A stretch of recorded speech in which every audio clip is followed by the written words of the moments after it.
evening and welcome. Today we are very pleased to have a guest speaker with us, Mr. John Grossman. He came all the way from Washington State to be with us tonight. And I am now going to turn it over to Mr. Grossman so he can dazzle us with his amazing speech tonight. Thank you. All right, thank you. All right. Well, I also want to say thank you for coming out, and I will tell you, I'm going to go ahead and, now that I'm distant from you, I will take this off so you can hear me properly. I had a wonderful time working with many of your children. How many of you have a third grader? Fourth? Fifth, sixth, and seventh, and eighth. I saw some hands go up more than once, so there you go, right? Exactly. I had a great time working with so many of those students. And by the way, if you have a kindergartner through second grade, you can still be here. So, but usually the parents who end up coming were told by their students to come. And so I'm glad you did. Give you a little preface of what we're going to do tonight. I've been told I have about an hour, so I'm going to be really respectful of that 1 hour so you can get back. So I'll wrap things up right about 7:30 for you. But what I'd like to do is start off letting you know what I did with your students. Very quick summary, because what I want to really do with you is feed your souls tonight. I want to give you some good stuff to be able to help your students accomplish what I told them they need to do if they're going to be happy, healthy, and successful and faith-filled and all that good stuff. So my goal is to feed you so you can feed them. And so we'll see where that goes. So first, let me start by giving you just, if you didn't get a chance, I don't know if my bio was advertised or anything, so you got a sense of who's standing in front of you. Some of you have heard me talk before, and some of you have never heard of me before. I do live in Washington State, been out there for about 3.5 years, but this is home for me. I grew up in Addison. I'm a 1982 grad of Driscoll Catholic. I went to St. Joe's in Addison. Both of those schools are now closed, so I need to stop going to schools because they just close them when I leave. So I grew up in Addison. That's where my family is from. My family's mostly from here, and then got married and moved west like I bet a bunch of you did, and I ended up raising our 3 kids in St. Charles, and so that's where I was for a good number of years. So in all of that time, I was a youth minister at St. Isidore. In fact, I was the first youth minister St. Isidore's ever had back in 1987, and then I also was a youth minister at St. John Newman in St. Charles. That's what kind of brought me out that way. I also then became a teacher. I taught at Marmion Academy, the all-boys Catholic Benedictine school in Aurora. I was the director of leadership out there and taught a little bit of theology. Then I went on to St. Francis High School in Wheaton, where some of your kids may be going or went to. I was there for a great 6 years. I started out as the theology department chair, taught theology, ran retreats, and then they moved me into the alumni office and I became development director. So I've done a lot of different things. I'm now a development director at a very small Catholic school in Washington State. High school, total 108 students in the high school. It's a baby brand new school that we're getting started, so my goal will be raising millions of dollars to build a brand new school because we're leasing a firehouse right now. So that's kind of my life. I got 3 grown children, so a big part of what you're going to hear come from me tonight is me as a dad, right? I got 3 grown kids. My oldest daughter and my youngest daughter are both married, and my middle child, my son, is engaged. He lives in Phoenix, Arizona. My youngest daughter, who's married, lives in Milwaukee. And then my oldest daughter lives out in Washington State with us with my 2 grandchildren. So you can tell there's a little bit of something on purpose there that we're all out there together, which is great. The one thing I'll tell all of you is this is part of the story, I am 57 years old, and we babysit our grandkids a lot. They'll come over on Friday night, leave Sunday afternoon, and me and my wife crash on the couch and we eat right there, and we're like, how did we ever do this every day of the week? So God bless all of you who are parents. There's a reason why we should have our children early on, when you got energy, and then you can be a grandparent because then you got wisdom, right? There is a plan in the madness. So a lot of what is coming from me tonight is coming from being a dad, a grandpa, a teacher, a youth minister, working with young people my whole life. And then working with their parents and working with teachers and working with catechists and professional ministers and all of that. So that's kind of where I'm coming from, to give you an idea. So your kids, it was awesome. What I did with the 6th, 7th, and 8th grade was a little bit different than what I did through 3rd, 4th, and 5th, right? I had to sing and dance a little bit more with the 3rd through 5th grade, right? In the 7th and 8th grade, I was pretty tough with, but I think I was tough in a fun way that they found engaging and meaningful. It kind of is my style, to say really tough, hard things, challenging things, deep things, because I just refuse to sell them short. I've been reading, I've always been interested and enjoyed medieval times. Not the restaurant where the jousting and drumsticks, but the actual historical period. I've been just reading this book on the 14th century, and you look at what young people were expected of, and you just think, oh, we are just, what are we doing? You don't really grow up here anymore until you're around 30, And back then, at 14, you were married and going to war, If you had some royalty, you might even be leading a battalion at 16 or 17. I mean, it's just a different world. But it always says to me that our kids are capable of so much more. So I was tough on them, but I think in a really fun and good way. I want to share with you a few concepts that I shared with your kids. Now, all of the things I'm going to say to you, I definitely said to 6th through 8th grade. So if you got a 6th through 8th grader, then they heard everything I'm about to tell you. If you got a 3rd, 4th, or 5th grader, I didn't say everything I'm about to say to you. And if I did, I said it in a way that was more appropriate, that I thought they were ready for.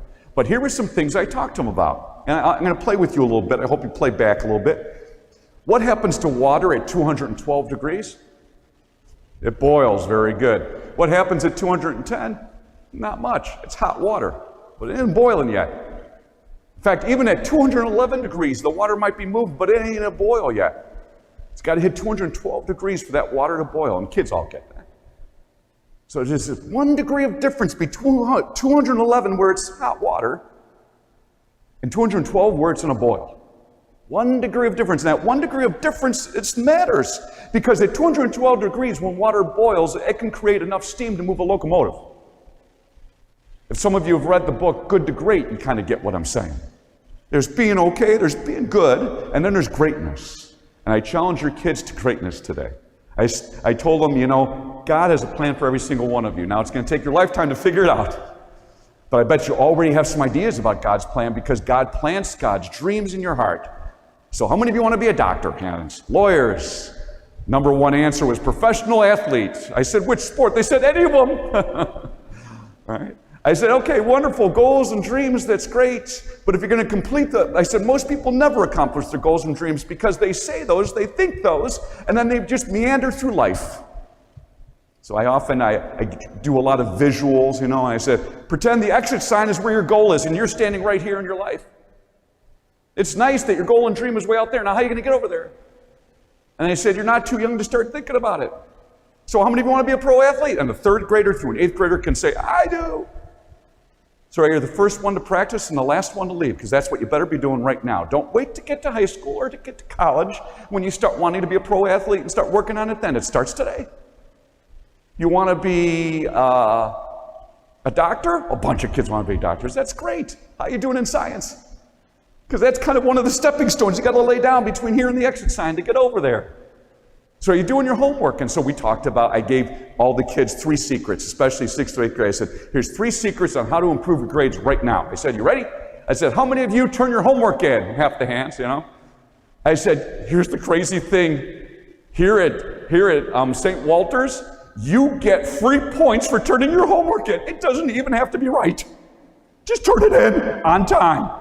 I said, the most happy, successful people, I said, forget about professional. I said, in high school are people who develop good habits. I said, you develop your habits now. Do it now. So I said, one of the habits is turning homework on time. And from now until about sophomore year in high school, that's all you really got to do. After that, you got to actually turn in work that's actually, more than just a complete sentence, with spelling correct. You got to do more than that. But right now, just turn it in. I said, second thing you got to do is study. How many of you study for your test? How many of you study for 1 hour the night before? Less hands. I said, studying is not showing up to school the day of the test and looking through your notebook. That is not studying. For the older kids, I dove deeper and I talked about learning their personality type. And I said, I'm going to just give you a few questions. And most of you will know if you're extrovert or introvert, and you study differently, you learn differently. I talked about extroverts need to study out loud. You need a partner to ask you questions and for you to, because I'm going to use language you all will get. You process things outside of yourself. If you're an extrovert, you need to talk it through. And if you're an introvert, you're better off studying on your own. You process internally, and so that's okay. And then, of course, I was talking, there's teachers here, and I'm saying, and great teachers, so I know they're hearing me, I said, and great teachers know that we need to do both. Sometimes your teachers will say, all right, everybody be quiet, it's time to study, which is an introverted thing to say.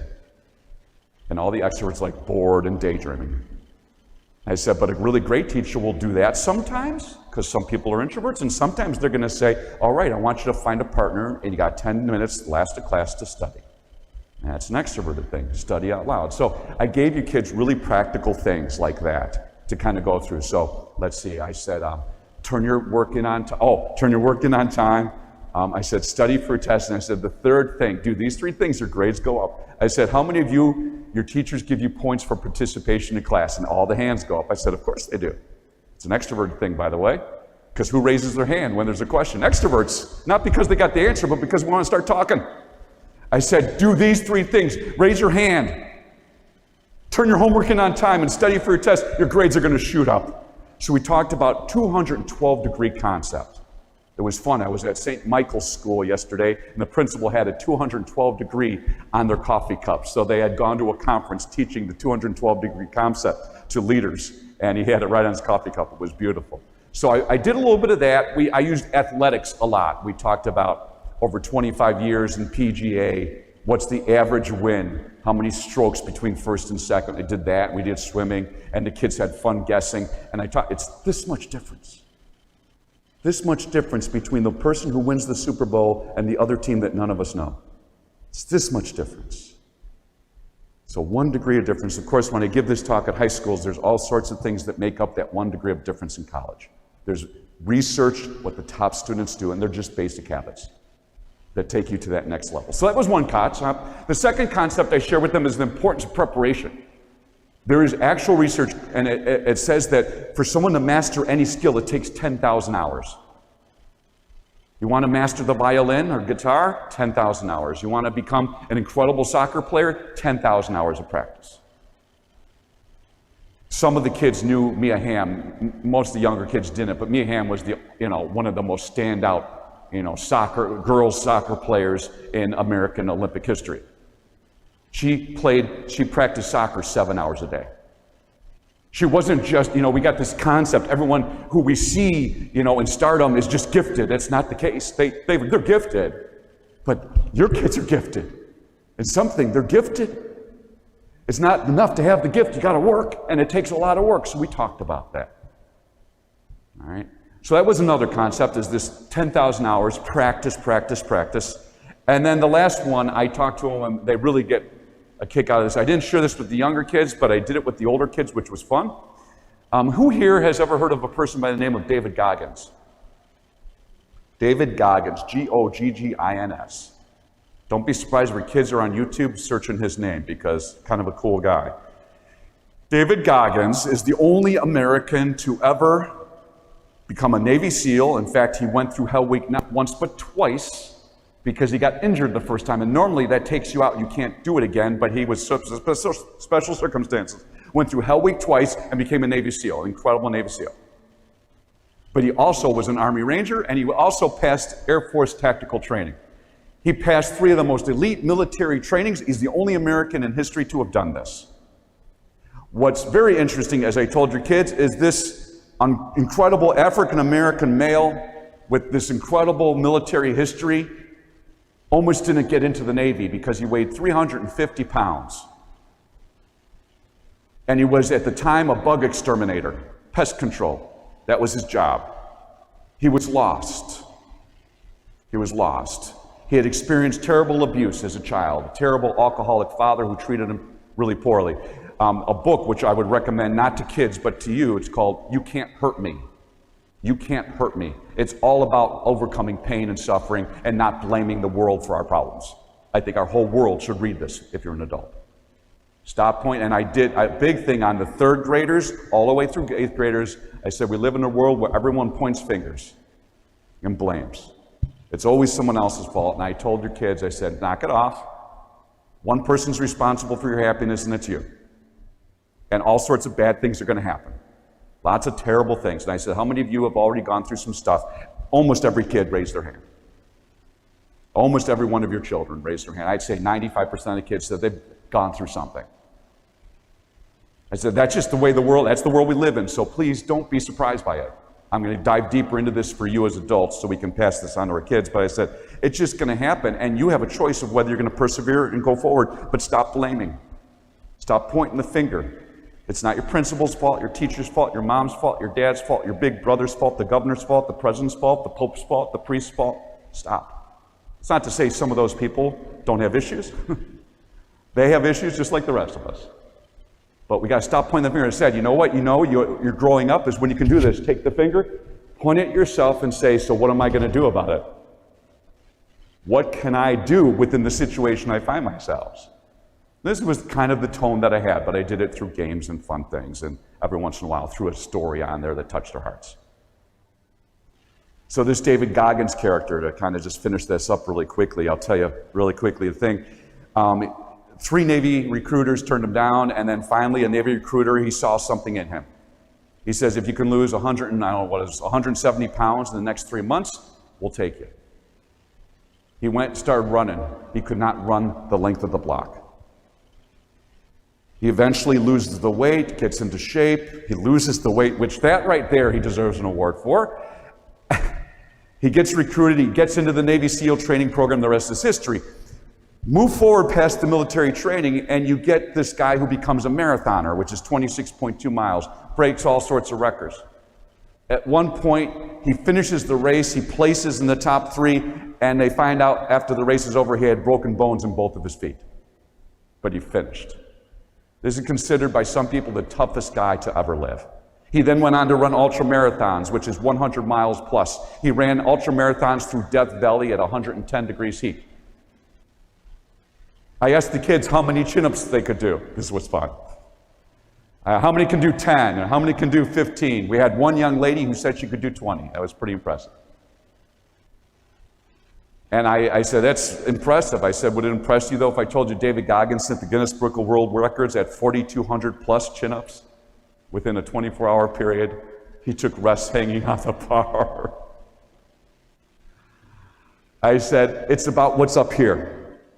I said, you can overcome a lot of things, but the problem is we buy into selling ourselves short. And I said, God has so much that He's planted inside of all of you. You just got to discover what it is. You just got to discover what it is. And of course, towards the end of his life, he started having some health problems, didn't know what it was. He went to the doctor and found out that he was missing about 25 to 30% of his heart. He was concerned that all of the pushing the limits caused damage. Doctor said, no, you didn't do anything wrong. This has been missing since you were born. All the kids were doing what you're doing, and I kind of gasped, and I said, don't you ever come up with excuses for not accomplishing the things you want to set out and do. Just stop. Just stop. Don't let your mind, don't let other people tell you what you're capable of. Only you will ever know what you're truly capable of, you and God. That's it. I told them one of the secrets to life is what the Navy SEALs live by. When you hit the wall, I explained to the kids, 3rd through 8th grade, what a wall is. I said, how many of you run? A lot of kids run. I said, have you ever run and then your body said, I can't run anymore, you just stop, and everyone gets that. I said, have you ever gone in gym class, or if you're on the basketball team, run where you did the ladders, where you got to touch the line and run back? All the kids know that. I said, and you just felt like stopping. They got that. I said, have you ever hit the wall like you were studying or you were reading something and you were just so tired and your brain was fried and you thought, I can't do anymore? Everyone got that. I said, you ever gone to school and the kids at school were jerks to you, they were mean, they bullied you, they gossiped, or your best friend just stopped talking to you and you just wanted to quit and give up and not even try with friends anymore and you just felt cut off socially? They all get that. I said, that's the wall. A Navy SEAL understands that when you hit the wall, you've realized only 40% of your potential. And that's why they can go push beyond what most of us could ever think we can do. The brain is always trying to tell us we're done because it's trying to protect us. By the way, don't let kids read the book. Only because I would say that David Goggins he's an unbelievable human being. I don't think he's the healthiest person in the world. I think he pushes it beyond what we should be. You got to say, what are you still chasing? What are you still trying to prove, right? It's a wonderful book for adults who can balance all of that and say, this is really interesting, but I don't think I'm going to live like this, right? But there are wonderful things to take from it, and that's why I shared it with your kids. And the point was this. I said, so when you get to your 10th chin-up and you think you can't do anymore, you probably can do 2 or 3 more. I said, I've done it. I said, when you're running on the track team or you're playing basketball and you think I got nothing in me, you probably got another minute or 2. When you think you can't study anymore, you probably got 10 more minutes. And when people are jerks to you and they're gossiping, guess what? You probably got a couple more chances to take out there where you're going to make friends that really matter. You always got more in the take than you think. So these are some of the concepts that I did through skits, right? And some games and some discussion and getting them to connect to each other. This is what we did with your students. And I love that you're here because you can go home tonight or sometime over the weekend and say, hey, Mr. Grossman mentioned this or that. Did he say anything like that with you guys? And then you can engage them and have discussion that I think would be very fruitful. But what I want to do now is feed you. That's what I do with your kids. I want to give you some stuff for you so that we can go and help our kids do some of the things I just talked about. So I want to tell you a story. This young man, this is a story I told your students. I said there's a young man, and Michael, he always showed up at school with a silver star on his shirt. Always a silver star. Kind of weird. The kids, kind of made fun of him. They, the sheriff's in town, Kids are kids. Even us, you see someone show up at work with a star on there, what's going on, right? One day, the teacher wants to talk to Michael, though, and the kids go off, and he says, hey, Mike, talk to you a minute? And Mike's, sure. I noticed you're always wearing that shiny silver star on your shirt. Why do you do that? And he says, because of my dad. It's like, well, you want to tell me why? What about your dad? It's like, okay. He says, well, my dad was a doctor, and I was the youngest in the family. But me and my dad were really close, and we'd take walks outside of town. If we got far enough from town, we'd be out there and we could see all the stars, and my dad taught me all the names of the major constellations by the time I was 12. Pretty cool. He says, but I got to have real conversations with my dad. I'm going to pause in the story and just throw this out there. Hang out with your kids individually. It's great to be a family, but try and spend individual time with each of your children. It's huge. And I'm going to tell you a secret, just like I told kids a secret. This is more from my work than anything. Our kids will always see us as primary in their life, but, and you know this, by the time high school comes around, they don't have the same time with us that they used to. They just don't. And their friends are going to occupy most of their time, and we want that to be that way. That's a good and healthy thing. When I used to work with high school students all the time, they would express this to me, that while their parents are not the people they want to spend most of their time with anymore, that when it came to the stuff that was most important in life, it was still their parents who reigned supreme, not their friends. There were secrets their parents knew that their friends would never know. And yes, there were things their friends knew that the parents would never know, but the stuff that mattered, the real stuff of life, so know that going forward. But here's the thing, if you want your kids to talk to you in high school, they need to be developing the habits of communication right now, early on, as early as possible. Because however they're talking to you in 8th grade is probably how the rest of high school is going to go. So try and develop habits, and one of the ways of doing that is have some fun with them. So I did this individually with my kids. Me and my oldest daughter, we love to go see movies together. Me and my youngest daughter, we went to Starbucks together. Me and my son, we threw a ball around. My son was a big-time athlete, and so we were always I coached him when he was younger, and then I went to all of his games and all that stuff, and we just had that in common. Spend time individually with your kids. Find something they really enjoy and hang out with them. Because if you can talk about this normal, everyday stuff, then when it comes to stuff like faith and sex and college choices, the big stuff, now you've got a basis, a foundation to continue that conversation. But whatever habits of talking to each other happening now, it's going to keep continuing. It's not to say things can't change, because they can, but wow, it's so much easier to establish that now. This kid Michael had that kind of relationship with his father. They talked about lots of stuff, but eventually his father got sick with cancer, and it was bad. Michael would go visit his father in the hospital. He had throat cancer, and so they had to remove his vocal cords. His father no longer could speak. But Michael would say that they had spoken so much, spent so much time together, they didn't need to talk anymore. They could just sit and be with each other. I told the kids, when I told this story, I broke the story, and I said, and I'll say this to you, I said, that's like prayer. When we're little kids, and third, fourth graders, fifth grade, I said, you learn all your memorized prayers. Because we don't have our own words yet.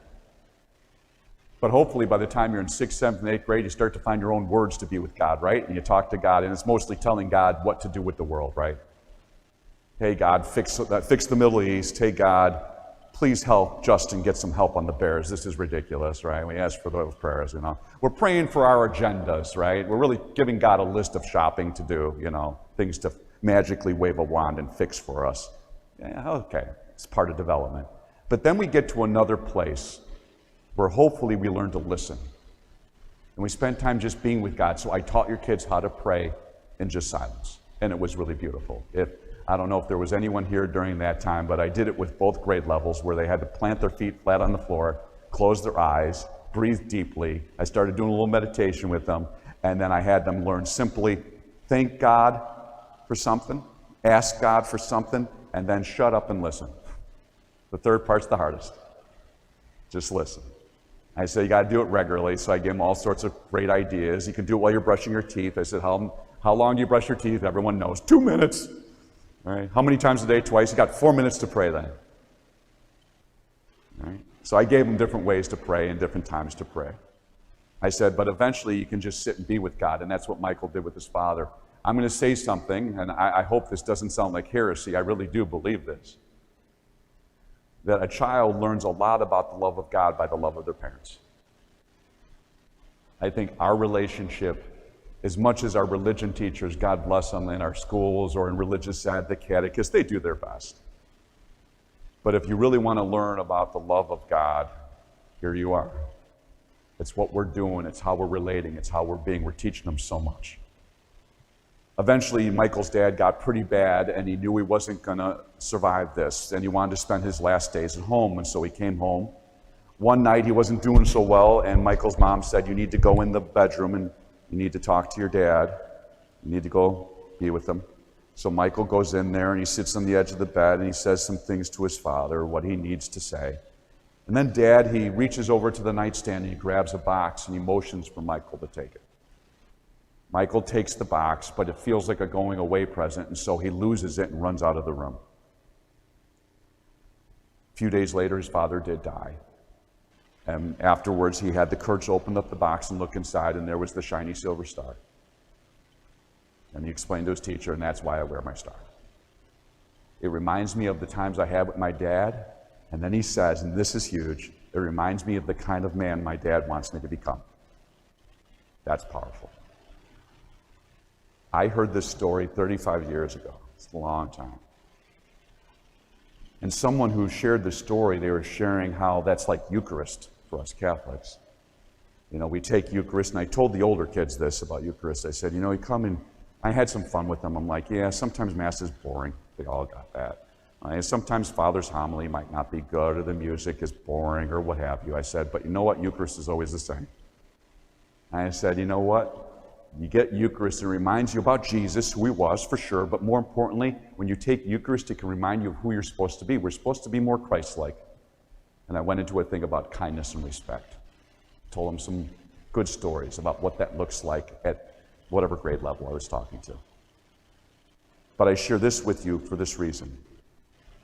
What is the star that you're going to leave behind for your kids? What's the star you're going to leave behind for your kids? What is it that you hope for them? Again, I was at St. Walter's, and I got to, not St. Walter's, St. Michael's, and I got to speak to their teachers, and I told them the same story, and I said, what's the star you want to leave the kids when they leave your grade level? What is it? So here's a visual for you. At one point, it's going to be time for your kids. Most of your kids will go to college, or they're going to go to trade school, or there'll be a handful who go into the military. They're going to leave you, right? You might be lucky enough to make their bed in their dorm room. They might let you do that. And then you're going to leave. You're going to have to go. And as you leave, you know this, you're going to want to say something to them. You turn around and say, I got to say one thing before I leave. But then your child looks back at you and says, you don't have to tell me, I know what you're going to say, because you've been saying it this whole time. You've been showing it this whole time. Whatever it is that you want to say to them on that day, let's start saying it today to them. In 3rd grade, in 4th grade, in 7th grade, in 8th grade. Let's say it to them, let's show it to them, let's hand it to them. So when the day comes, you don't even have to say it. They already know. What is the one thing? Here's another way to remember this. Remember City Slickers with Billy Crystal and his little crisis at 40, and the wife says, get out and go get your act together or don't come back, right? And he meets Curly on the trail, and Curly says, well, you got to figure out the one thing. And Billy Crystal's character says, well, what's the one thing? You got to figure that out for yourself. Isn't that true in life, right? You got to figure it out. Got to figure it out, because the point isn't the one thing, it's the figuring it out. That's the thing. So what's the one thing you want to leave your kids? And I use this word over and over with the kids today, no matter how old they were, we got to do things on purpose, not by accident. Or life then becomes an accident. You might get some good stuff, you might get some bad stuff, but it's not by design, it's just by accident. Instead, wouldn't it be amazing? And I taught them the phrase, carpe diem, seize the day. And if you saw Dead Poet Society, that has even a deeper meaning, right? But seize the day. You get one life. God gives us this one beautiful life. What are you going to do with it? Do it on purpose. Become awake and live intentionally. And we need to show them how to do that. So, one thing. So, for us, do you remember being in your 20s? Remember 20s? You don't remember, but it's coming. Y'all remember your 20s? Remember how exciting the 20s were for most of us, I'm sure. 20s were exciting. We start doing what I call building our towers. We put the foundation down. We go to trade school, we get our job, we go to university, we start our careers, we maybe fall in love, maybe we get married, we think about having children. We're putting the foundation down. We think, where do we want to live? What kind of life do we want? We put a foundation. 20s is all about foundations. Then the 30s come and we start building the tower upon the foundation. We might have a couple of children. We might now have 2 cars instead of the one that we shared. We might even get a nicer car now. And we talk about, we're getting out of the starter home. We're going to build a bigger home. And we start dreaming of a taller tower. A bigger home, maybe a second home, maybe a boat, maybe a nice cabin on the water. We start thinking maybe we should save for retirement. That would be brilliant. Wish I would have done that. And but we're building the towers, right? We're building our careers. We're building our reputations. We're in our 30s. We're becoming something, and we're on our way to what we can see, what it will be. And then our 40s come. Our towers are built, and we stand on the top of the tower, and most of us get there and say, I thought there'd be more up here. Is this it? I thought it would feel differently. My marriage isn't quite what I thought marriage would be. My job doesn't bring me the satisfaction I thought it would bring. The nicer car, while it's nice, isn't quite everything. There's got to be something more, and some of us crash. Some of us even get to the top of the tower and go, oh my God, wrong tower, right? And you can't know until you get up there. And then hopefully if you can navigate the crisis of our 40s, right? We arrive at our 50s. And if you arrive at the 50s, finally we have garnered the correct questions. If we got to our 40s and we get to our 50s, now we start to say, well, wait a minute. Now I think the things that I thought were important is nonsense, and the stuff that I thought didn't matter is the most important stuff of all. And we start changing a little bit. We ask the real questions because we failed enough, screwed up enough, hurt enough, been through enough pain that we get through to the other side into our 50s. In ancient societies, people in their 50s and 60s did not retire to a golf course. They became mentors for the next generation. We come up way short on this one. They become the grandparents to mentor their grandchildren. right? And a lot of you are doing that or will do that. They give back to the hospital. They volunteer at the church. They start helping the neighbors. It's more than just bocce ball and pickleball, or laying in front of the television and rotting to death.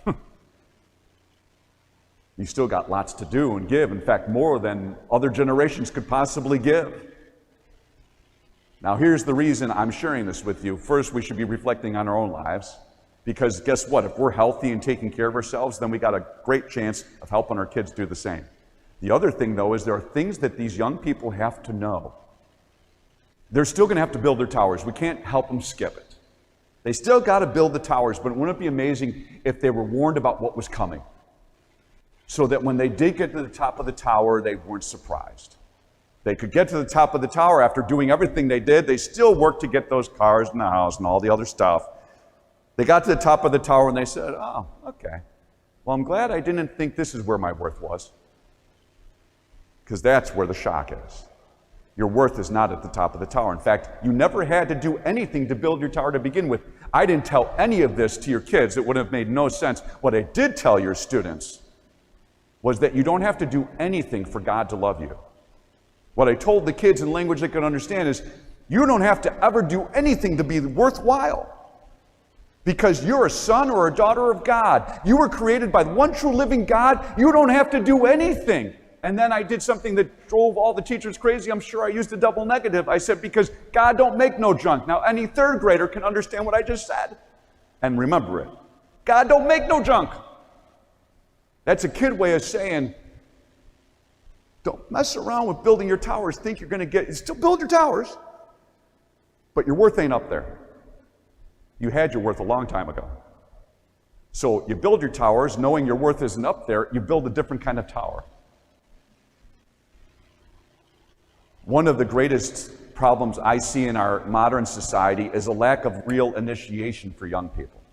Initiation grounds a young person between the ages of 13 and 17, lets them know where they are. That's what initiation does. Lets you know where you are, and then sets you up for rights and responsibilities that are coming.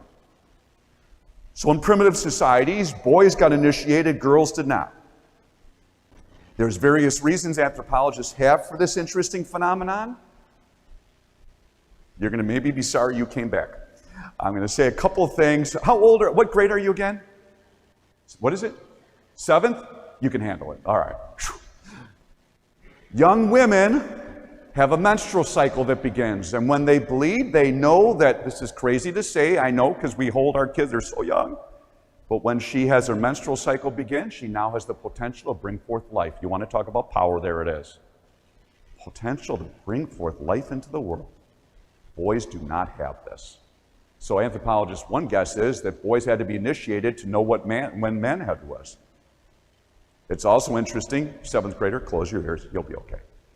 It's interesting that regardless of whether we're talking about Native Americans or African peoples, young Africans on the continent of Africa, or the Australians, all these various primitive tribes who initiated, young boys had to have their penises cut and bleed. Now, they didn't call each other up and say, got any good initiations we can do? They just all did it. Why? Maybe anthropologists suggest, well, if women had to bleed, then a boy had to bleed. Or, this will hopefully go over your head, or maybe the boys also had to be told that's not where your power comes from. I mean, we're missing something if you look at our world today. That is not where power comes from. All interesting stuff, but here's the point. Boys were initiated not at 25, not at 32, between 13 and 17. Oh, one other thing I want to say. Anthropologists also suggest that initiation puts someone in their place. Women didn't need to be put in their place. They already knew it. But boys who were going to assume power had to be put in their place. I used, Father's not here tonight, but he heard me say it already. What do we do when we ordain a man into the priesthood, which you want to talk about power, right? And so when it's misused, how the damage it can do. They got to lay flat, belly to the ground. You get as low as you can go before you assume power here. And remember why you're getting the power. You receive the power to serve, not to be served. And all initiations do that, right? Anybody here serve in the military? Military, it probably has the only real initiations left. I don't consider confirmation to be a very good initiation. Because remember, it tells you where you are and they get rights and responsibilities. If you confirm an 8th grader, what right do they now have? By canon law, they can't even be a Eucharistic minister until they're 16 years old. What, they get envelopes? Is that the new place they're in now? It's a weak initiation, we can do better. But initiation. I and friends of mine initiated our kids, and not just sons, but daughters. Everything I'm about to say is going to be true for both males and females in today's world. Absolutely. Not because of equal rights, because boys and girls both need what I'm about to say. This is not a gender or a sex thing that I'm talking about. I'm just talking about young people need to help understand where are they and what do they need to get to the next level. What I did harp on with the middle school kids is rights and responsibilities.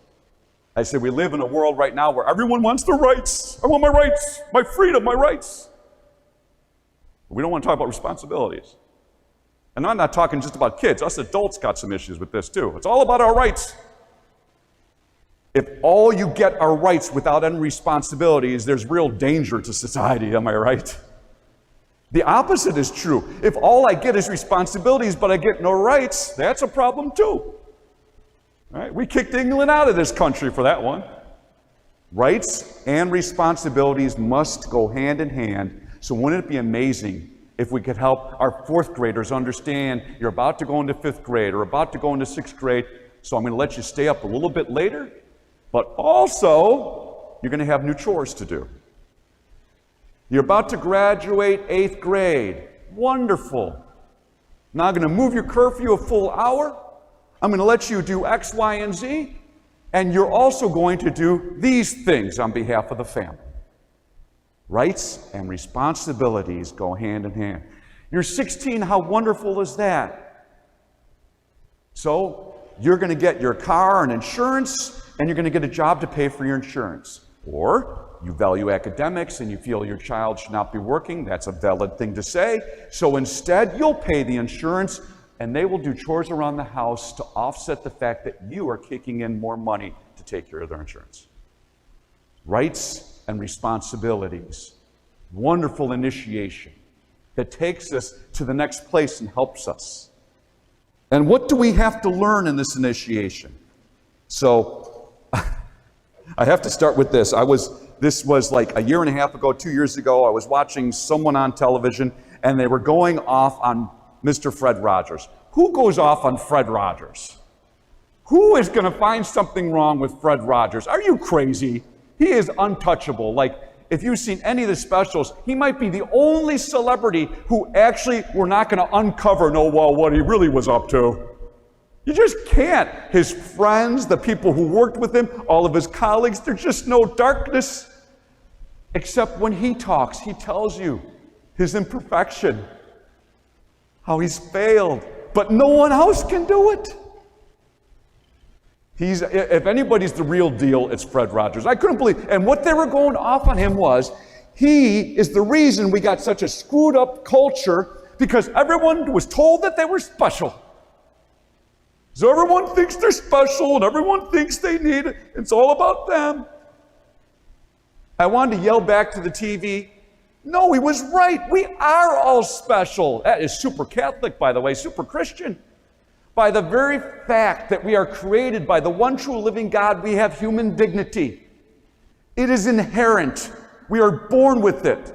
And it can be never, ever taken away from us. Every one of us is special. That's truth. It's also true that you're no more special than the person you're sitting next to. And that's the part. If they would have made that case, I would have gone for it. But that's not Fred Rogers' problem.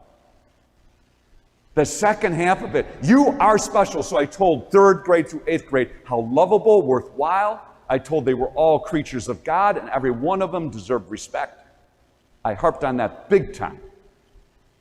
And then I said, but you are not any more special than your classmates. All of you matter, every single one of you. And that's the balance we got to do. So I got to set that up before I tell you the truths that got to come through initiation. I went on a men's retreat in the desert of New Mexico with a crazy Franciscan priest. We were out there for a week. At the end of the week was our initiation. Now, initiation is supposed to happen 13 to 17. The average age of the man that was out there was 70 of us on a retreat from around the world. The average age was 60. There were 70-year-olds, 80-year-olds, Lutherans, Catholics, Methodists, right? A few atheists that were on this retreat, you know. I was one of the youngest at the time. I was 33. So when I went on retreat, my wife said, "Isn't that the year that Jesus got crucified?" "Thanks, babe. Yeah, on my way." At the end of the retreat, we do this initiation. You got to go out into the desert. We're in the desert, and draw a circle in the sand, and then sit in your circle, and you couldn't leave for 5 hours. You had to deal with yourself. It was just you and God, no Bible, just you and God. You could bring water and a journal. We were given certain prayerful tools to use, but the idea was to sit there until we really fully understood that we were the beloved of God, and then examine different parts of our life and deal with it. When you got to the end of this experience, if you made it 5 hours, you could open the envelope and look at these truths. And these truths are borrowed from all these primitive societies that did all of this with young men. Again, everything I'm about to say to you is going to be true for men and women today. Truth number one, and remember what I said about Special and Fred Rogers. Truth number one, you are not that important. So you can't say that to a fourth grader. First task in life is to know you're loved. That's the first task. You don't tell someone who doesn't feel lovable that they're not important. That's damaging. But when you know you're loved, then it could be balanced with, but you're not that important. Calm down, right? Jesus called the 12 and said, "Anyone who wants to be first must be the very last and the servant of all." Jesus didn't say you can't be first. Jesus would not have been a fan of handing everybody out a trophy, whether you finished first or 38th. He would not have been a fan of that. Jesus would have been okay with someone winning the race. Paul would have definitely been okay with that. He was a big-time athlete. It's not about being first is wrong, but if you're going to be first, if you're going to have power, then you better realize that it's in the service of others that you have it. This goes for CEOs. There's nothing wrong with being a CEO. We need good CEOs, but in the service of the corporation, not yourself. We need great coaches, but not in the service of themselves, but of the team. We need great teachers in service of the students. We need leaders more than ever. So I told your kids, many of you are going to be leaders, and it's going to start right here at St. Walter's, on teams, in classrooms, in the hallways. You're going to be leaders. But just remember, it's not for you. You're not that important. Special. You're not important. How can we help kids with this? Two things I think they need here. They need adults in their life that can serve as mentors and not just parents. When I had my kids, at a younger age, I always prayed that they would make friends with their friends' parents, which is why we need to know our kids' friends and their parents. You want to pray for the right ones, right? But we need our kids to be influenced by other adults. They can be religious educators, teachers, coaches, our friends' parents, eventually people they work for in their jobs. They need other adults in their life to be mentors who are going to reinforce the same messages that are important to all of you, whatever those messages are. What's that one thing you want your kid to know? Find other adults who can also bring that home. Our kids need that. One of the things I said is, how many of you kids here know that your teachers care about you? Oops. It was so heartening to see, again, like 99% of the hands go in the air, and many of them looked back and smiled at their teachers. That was pretty cool. The second thing I think to help this thing about not being that important, because I think you can't do that without a mentor, is you got to learn how to be honest with yourself about your shortcomings, faults, and weaknesses. I said this to the older kids, not the younger kids. I said, if you haven't done this yet, try journaling. Journaling is a really great exercise where you just write a couple sentences every day or so. Because what it does is it holds you accountable, because as you write in this very private space, you're honest with yourself, because no one else can see it or know it, and you just write. It is a great method for owning your stuff. It's a great method to think about and then to see your growth. So I'd encourage your kids, and I told them, sorry, middle school parents, but I told them, tell your parents to take you to Walmart and buy a nice journal. You can get leather-covered ones, you can get Star Trek ones, but go get something cool to write in. Don't try and just do it on paper. Go get a cool journal and ask your parents to do that and start writing. Truth number 2, you'll appreciate this one. Life is hard. Now, I didn't tell them about truths and stuff, but I did tell them about what's underneath it. Life is hard. Martin Luther King Jr. said, we must accept finite disappointment, but never lose infinite hope. Got to teach our kids, and the kids who really thrive later in life, they get this. The only way to make it towards your goals and dreams is to fail miserably over and over. And if you're not comfortable failing, then you're only going to take the safe route and never make it. You're never going to take a risk, never take a chance, never try a class that you're not comfortable with. You're never going to go out for the sport that maybe you could be incredible at. You'll never know. So even though you fail, you got to know there's hope to get through all of this. Here's how I taught it as a teacher. When I was at St. Francis, I was a theology teacher, and I took theology very seriously. To me, it was no different than a science class. It was hard. You know, I taught it like I'm talking to you. I taught it like this, but it was hard. I expected them to learn material. And I remember passing out my first exam, and this girl in the front row, she said it out loud. She said, 68! She started crying. I said, what's wrong? She says, I can't fail religion. I said, well, you didn't fail religion, you just failed this test. I can't believe it. And it was, the whole class was like, some like, okay, learning lesson right here, we're gonna use this. I said, what's 68% mean? I failed! And I said, it means that you didn't retain 32% of the material that I tested you on. I said, but you got a 68. I don't think that's so bad, actually. You know how many people would love to be batting 680? Kids laughed. I said, you know how many people would love to shoot 68% from the floor on a regular basis? I said, you retain 68. We downplay, we put too much emphasis on that. I said, you know why I gave you that test? To fail me. I said, no. I said, now we know what you don't know. Would you like to learn the other 32%? No. I said, would you like a better grade? Yes. You come Friday after school and let's see if we can work on the 32% you didn't get. This grew because I had lots of kids get D's and F's. I'd have 15 kids from all, because I taught 5 sections. I'd have 15 kids, and it had to be Friday because they had to hurt a little bit. I did this on purpose. Everything is purposeful. It's got to be Friday after school when everyone's running home, and you got to sit there for an hour with Mr. Grossman and relearn material. And I wasn't going to give you an A when it was over. You're not going from an F to an A. You're not going from a D to an A. You might get up a letter grade, though. I might get you out of failing territory, because as long as you learn material, isn't that the point of school? What a concept, education, learn the material. Who cares if it took you 3 more days? Let's get it done in 3 more days. But you learn the material. Why? And here's a secret I practice as parents. We want our kids to fall, but not so hard that they're permanently damaged. Am I right? Let them fail. Moms and dads, let them fail. Let them screw up. Let them make bad choices. But we got to have a safety net there. The older they are, we can start, removing the safety net so they fall a little longer before they get saved, right? Eventually, we got to let the net go, though. They're leaving.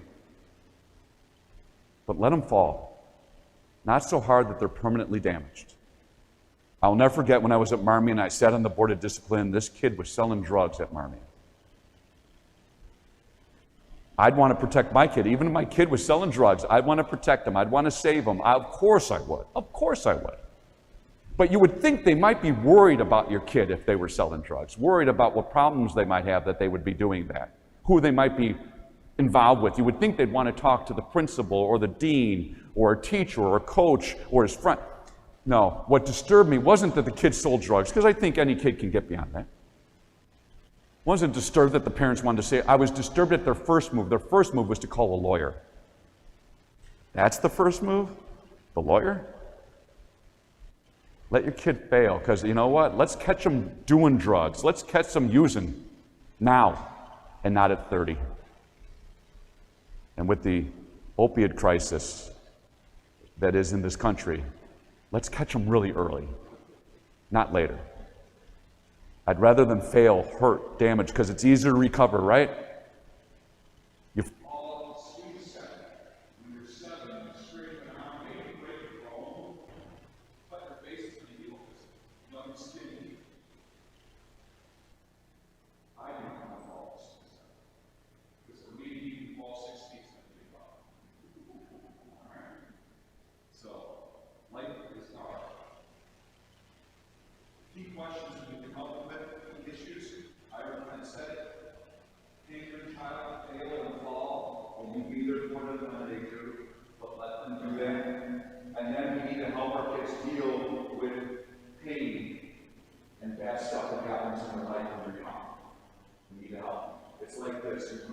this kid with the beach ball and pushing the beach ball in the water and watching out.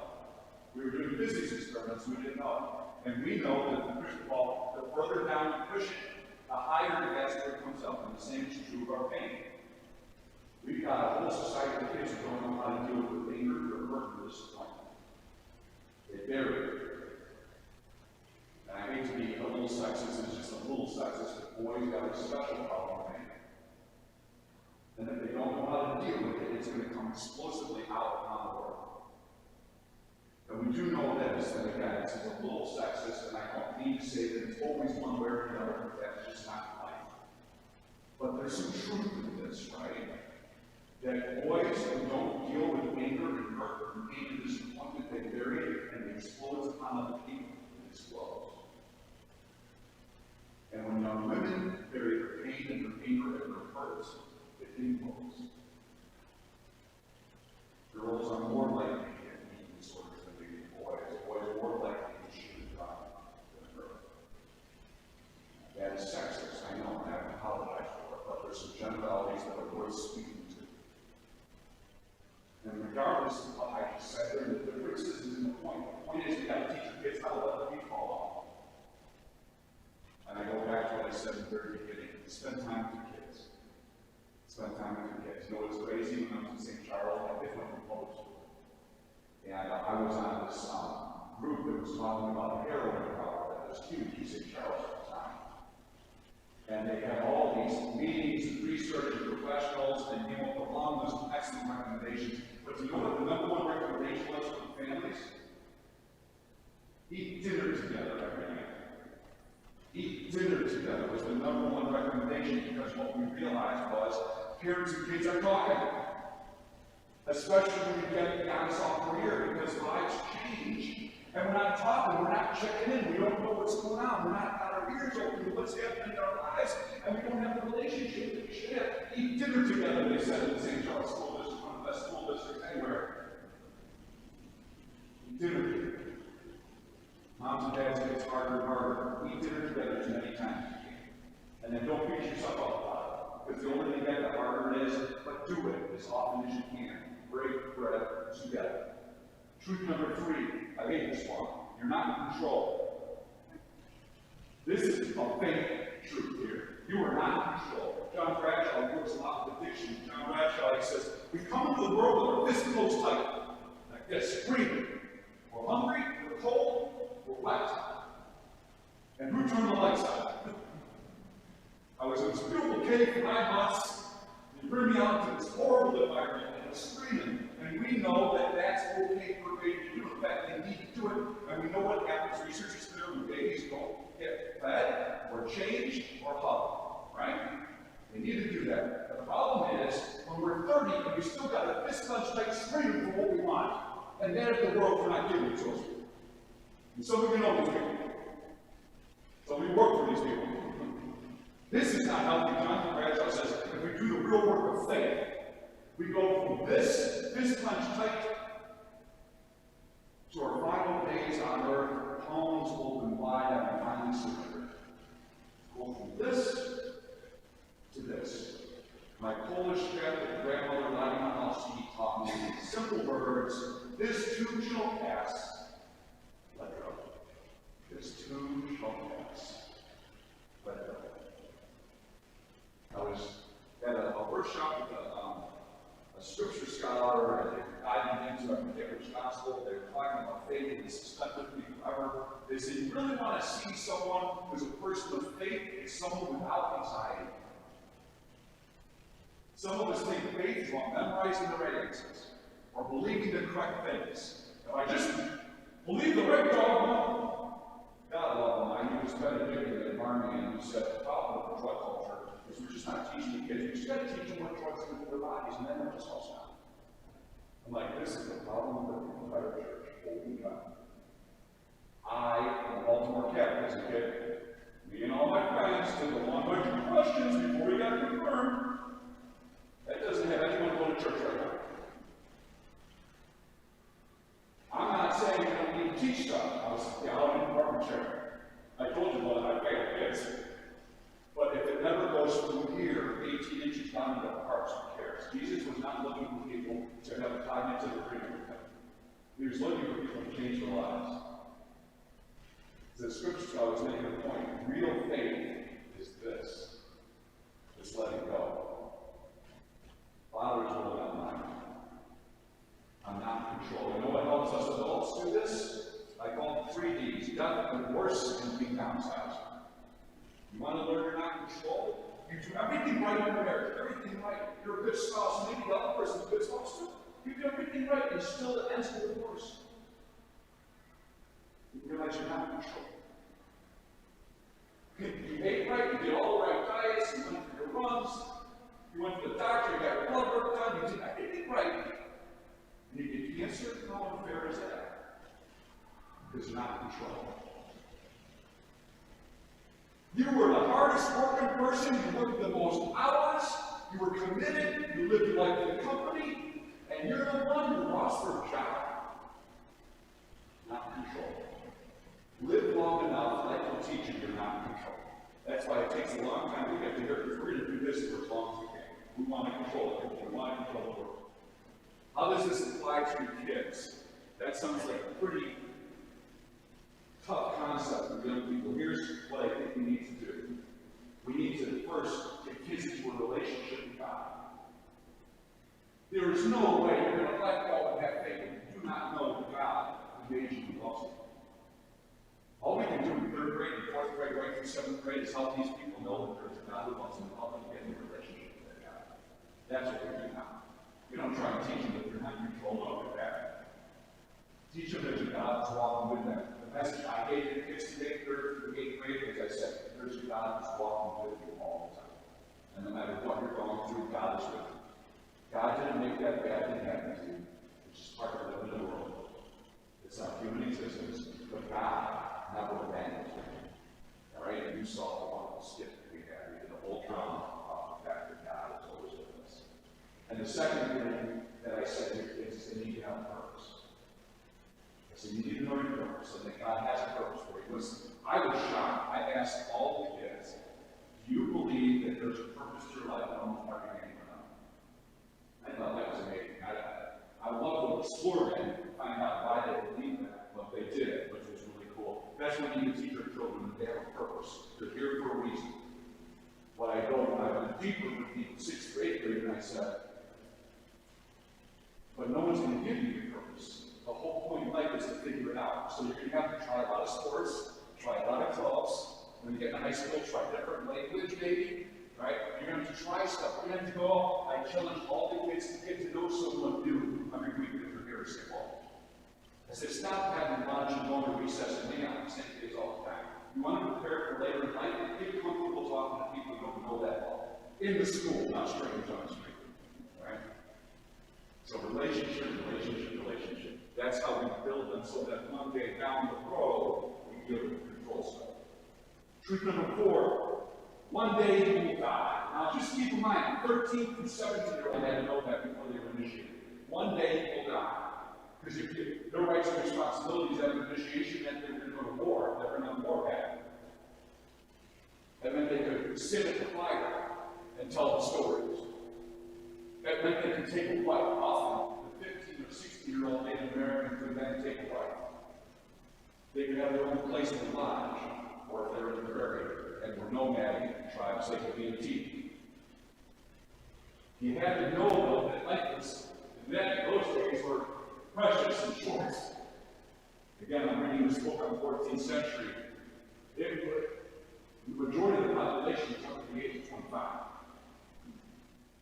So you had to know that was coming. I told the older kids this story. You heard me talk about my dad, who did get cancer. And when he was going to have surgery for cancer, I went to 7 days in the bed and he said, "No, John, if I survive this cancer, my life is going to change."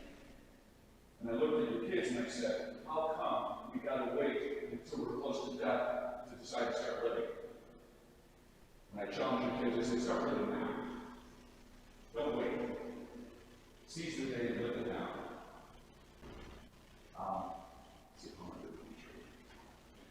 How do we help them with that? I try talking to your kids about not wasting time. I brought it back. I said, "Where's goal? What are the stepping stones you're putting in place. And I said, you're going to put stepping stones and start working on your goals, having fun all along the way, of course, but moving in that direction, I said, and that was me, but they all laughed. I told you that they got what I said. I said, or you're going to be playing video games in your parents' basement at 30. And I watched your kids laugh, and some people pointed at certain individuals. I said, that's what, let's stop wasting our time with stuff that's getting in the way, or even setting us in a direction away from what we want. You want to play basketball, you start basketball playing in 8th grade, you're going to have to start practicing in the off-season. And you're going to learn how to dribble with your non-dominant hand. You're going to do that. So stop, get off of that social media nonsense. It's only depressing you and making you feel worthless and learn to dribble. And they kind of laughed at me, and I did. But we got to do that. What are we wasting our time with? This is a fun one to do. Have your kids start working. How do I want it? If it's 8th grade, how do I want to be remembered when I graduate? All right, now start doing what you need to do so that people are talking about you the way you just said. But you can do it with a 4th grader. Hey, when you graduate 4th grade, what do you want to be able to know to do? Now, what do you do today so that when you leave 4th grade, you can know that and do that? You can do that at any age in grade level. And the older they get, the further you can ask them to stretch. I wouldn't say to a 3rd grader, hey, when you graduate from high school, that's too far. I could say that to an 8th grader. What do you want to do 4 years from now, right? And then you go get a job and you say, where are you going to be in 10 years? I have no idea, but you memorize some answers before you get there, so you're ready to work. But the older you get, the longer you can stretch your path and look forward. That's how we help our kids with that. And so many of you will recognize it sounds like Stephen Covey's 7 Habits of Highly Effective People. There's a wonderful book out called Highly Effective Teens. There's more for high school students, but one of those habits, right, is to begin with the end in mind. And we can teach our children how to do that. Last one. Your life is not about you. I'm sure we'd like to have said that to our children often. Your life is not about you. Right? Your life is not about you. Gandhi said, if you want to find your purpose in life, serve other people. Actually, he said it better than I just did. The best way to find yourself is to lose yourself in the service of others. That sounds so much better. But it's the same point. Serve, serve, serve. Your life is not about you, and service does that. You know what's really interesting? Oh, I see a couple people taking notes. If you're not, this is the first thing that's really applying to you. There's something called searchinstitute.org. I highly recommend every parent go on the internet and look it up. Searchinstitute.org. Many years ago, back in the 80s, they became very popular. What they said was, it's like a baby pound, As parents, we were told, don't let your kids get involved with this or that, make sure, all the negatives. Make sure you keep your kids from the negatives. It's like a baby pound. Don't make any withdrawals.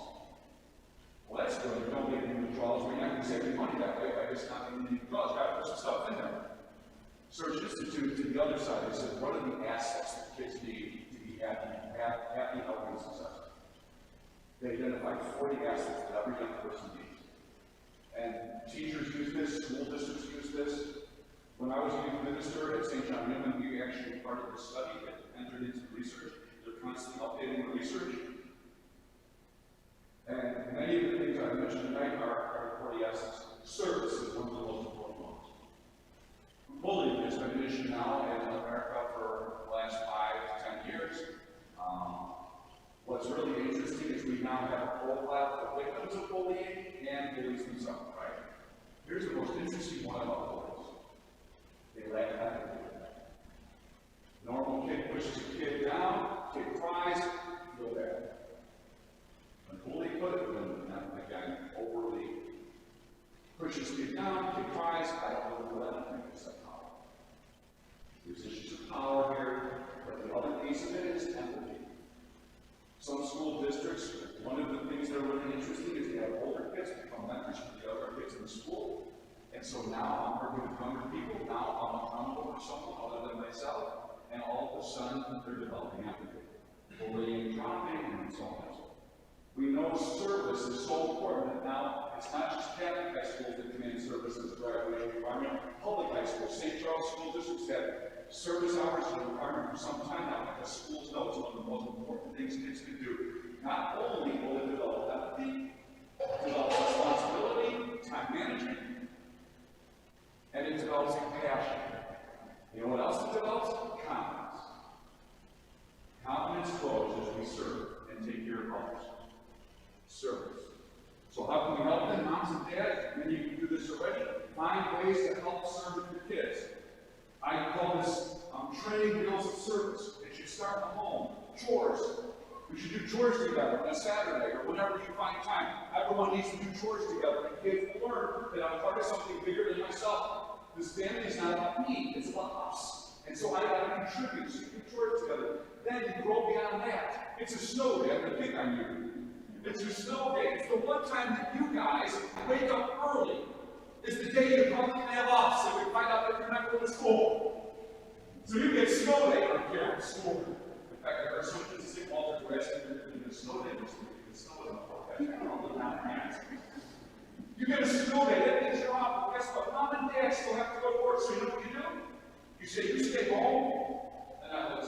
You stay inside, have some more coffee. I'm going to go shovel. If you're in 7th grade, you can probably be taught how to use a snowblower. One 7th grader doesn't want to push a snowblower down the driveway, shoot a snowboard in the air. How cool is that? And you get to go to bed when you're done. You're going to father, not going to bed. And then you gradually from here, you go blow the snow to the man that lives across the street because he's too old to be living in that cold snow, and you go blow the snow on his driveway. You're all the neighborhood now. You're part of the neighborhood, not just a family neighborhood. Bigger than you. He comes up with $20. He says, hey, oh my gosh, I didn't even ask you, here's $20. And you say, oh no, I just did that in the name of Jesus Christ. What a great day. He, of course, has a heart attack and falls down the snow.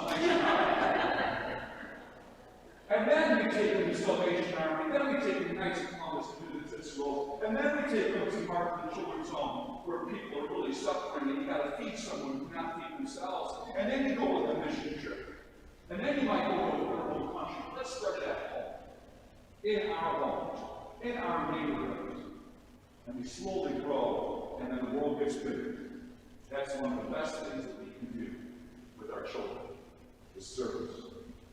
And then the other thing I think that's really important is, this is huge for self-confidence and self-esteem. Help your children find out what their passions, their interests, and their talents are.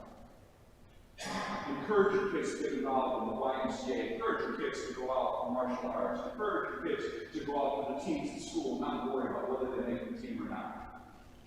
You know, get them involved in cooking school. Find whatever it is that they do.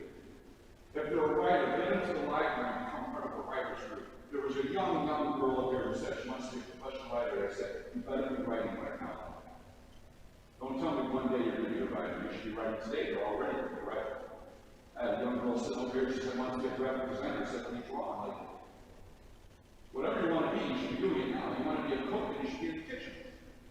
Get off your video game and go cook something. But the sooner they find out what they're good at, the sooner their self-esteem will grow. So, I think I'm looking at all options on this.